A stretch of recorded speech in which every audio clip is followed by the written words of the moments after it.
అది నిజరూప దర్శనం ఓన్లీ శని త్రయోదశి రోజే దొరుకుతుంది. అది కూడా ఎర్లీ మార్నింగ్ పంచామృతం టైంలో అభిషేకం చేసే టైంలో ఉన్న వారికే అది దర్శనం ఉంటుంది.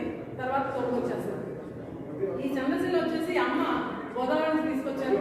ఒక శిల ఎలా తయారవుతుందమ్మా, కొన్ని ఇసుక రేణువులన్నీ కూడా కొన్ని కాంతి కిరణాల వల్ల ఒక శిల తయారవుతుంది కదా.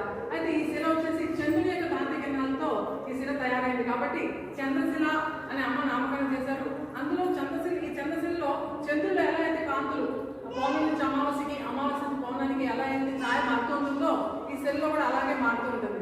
అలా పౌర్ణమి రోజు చాలా బ్రైట్గా ఉండి అమావాస్య నాటికి డార్క్నెస్ వస్తూ ఉంటుంది. అందుకే ఛాయాపుత్రుడు ఎవరు, శనీశ్వరుడు. కాబట్టి ఈ దేవాలయానికి అమ్మ పెట్టిన పేరు చంద్రశిల స్వయంభు చంద్రశిల శనీశ్వర ఆలయం. సప్తమాతృ, ఇక్కడ సప్తమాతృల రూపంలో అమ్మ నాగనారాయణ ఉన్నారు.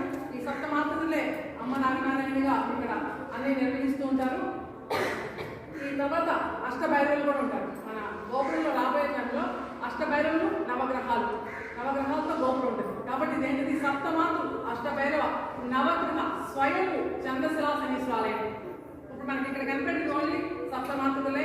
గోపురం మీద ఒక లేన్లో అష్టభైరవులు వస్తారు, ఇంకొక పైన నవగ్రహాలు వచ్చి గోపురంలో